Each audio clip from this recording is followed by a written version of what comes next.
Senior colleagues দুজন অফিসারের সাথে এখানে Mrs Sangeeta Mondal wife of mister Abhijit Mondal আমাদের তালা পুলিশের ওসি ওনার ফ্যামিলিকে মিট করার জন্য আমরা এসেছি মেইনলি বেসিক্যালি ওনাকে আমাদের সাপোর্টটা জানার জন্য because Calcutta police is a family and Abhijit Mondal as a member of the family ওনার এখন যখন একটা সমস্যা হয়েছে কলকাতা পুলিশ ওনাদের সাথে আছে অ্যান্ড ওনাদের সাথে থাকবে ওনাদের জন্য যা কিছু হেল্প লাগবে। সোমবার দুপুরে কলকাতা পুলিশের আধিকারিকরা টালা থানার ধৃত ওসি অভিজিৎ মণ্ডলের বাড়িতে যান।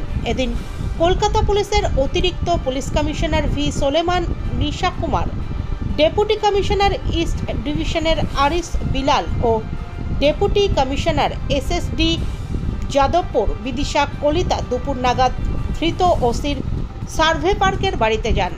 সেখানে তারা দীর্ঘক্ষণ ধৃত অভিজিৎ মণ্ডলের স্ত্রী ও পরিবারের অন্যান্য সদস্যদের সাথে কথা বলেন।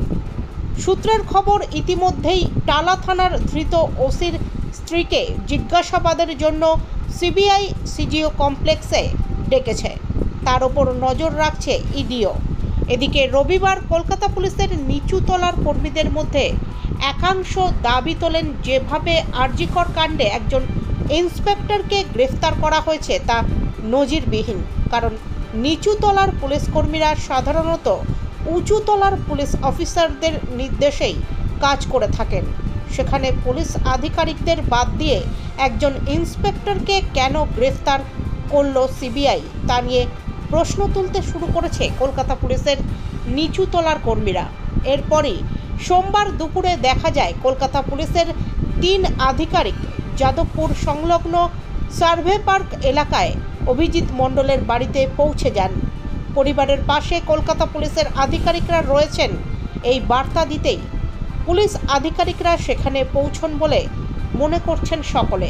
এদিন পুলিশ আধিকারিকরা অভিজিৎ মণ্ডলের বাড়িতে আসার পর সেখানে এলাকার সাধারণ মানুষের ভিড় জমে। সংবাদ মাধ্যমের কর্মীরাও সেখানে হাজির হন।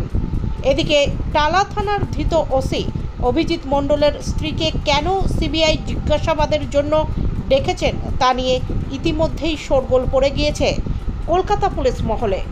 আরজিকর কাণ্ডে ইতিমধ্যেই টালা থানার ওসি সহ ওই দিনের কেসের তদন্তকারী অফিসার এবং মালখানার পুলিশকর্মী মোবাইল ফোনের WhatsApp message, voice call, server call record সব কিছুই মিলিয়ে 5,500-এরও বেশি তথ্য হাতে এসেছে সিবিআইয়ের।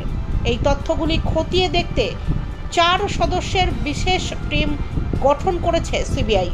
জানা গিয়েছে, আরজিকর কাণ্ডে সিবিআই স্ক্যানারে কলকাতা পুলিশের বেশ কয়েকজন আধিকারিক সহ ঘোলা থানার আইসি এবং প্রভাবশালী বেশ কিছু রাজনৈতিক নেতাদের ওপর নজরদারি শুরু হয়েছে। সিবিআই আরজিকর ধর্ষণ কাণ্ডের তদন্তে নেমে এই ঘটনায় অন্তত 30 জন প্রত্যক্ষ এবং পরোক্ষভাবে যুক্ত আছে বলে মনে করছে। এদিন সংবাদ মাধ্যমের মুখোমুখি হয়ে অভিজিৎ মণ্ডলের স্ত্রী সঙ্গীতা মণ্ডল জানিয়েছেন, কিছু শেয়ার করেছিলেন যে কি সিবিআই ওকে কি করছে? না, সেটা কিছু বলেননি, কিন্তু উনি বলেছেন উনি ওনার বেস্ট দিচ্ছেন। আমরাও দেখেছি আর আমিও সেটা দেখছি যে উনি বাড়িতে আসতেই পারেননি, আর উনি রাত দিন ওখানে কাজ করেছেন, উনি ওনার বেস্ট করেছেন। লালবাজার আপনাকে কি জানাচ্ছে? পুরো ডিপার্টমেন্ট আপনার পাশে আছে? সিনিয়র কি আপনার সঙ্গে কোনো কন্ট্যাক্ট করেছিল এখনো? কোনোভাবে মনে হচ্ছে যে অনৈতিকভাবে তাকে কি মনে হচ্ছে? এটা আর বেশি জানি না, কোনোভাবে কি ফাঁসানো হচ্ছে না মনে করছেন? মানে কোনো আইডিয়া নেই, অন্যদিকে যাচ্ছে এটাই মনে হচ্ছে আমার। মানে কেন অন্যদিকে যাচ্ছে মনে হচ্ছে আপনাদের এই ইনভেস্টিগেশন? আমরাও চাই, আমার হাজব্যান্ডও কাজ করেছে এতদিন, যে এত কষ্ট করেছে যে নির্যাতিতার বিচার হোক, এটা আমরাও চাই। মানে আমারও 2টো মেয়ে আছে, আমি ফিল করতে পারি। আর তার জন্য যা করার সেটা সব করেছেন উনি সিবিআইয়ের সঙ্গে কোঅপারেট করেছেন। তারপরে খবর তো আমি জানি না, আমাকে ওখান থেকে জানানো হয়েছে যে ওনাকে। আর একটা ইনপুট পেলাম ম্যাডাম, আপনারা ওই দিন অনেক রাত অবধি একটা অ্যারেস্ট মেমোর জন্য সিজিও কমপ্লেক্সে গেছিলেন, কিন্তু ওরা সেটা আপনাকে দিতে লেট করছিল। কি এক্স্যাক্টলি হয়েছিল? আমি ছিলাম ওখানে, অনেকক্ষণ আমাকে ওয়েট করানো হয়েছে এবং 3 ঘন্টার উপরেই হবে। ওনারা প্রথমে দেখা করতে দিচ্ছিলেন না, কিন্তু কি মনে হলো ওনাদের অনেকবার রিকোয়েস্ট করার পরে গিয়ে ওনারা আমাকে দেখা করতে দিচ্ছেন। মানে মনে হচ্ছে আপনাদের যে কোনোভাবে ফাঁসানো ঠিক আছে, হচ্ছে।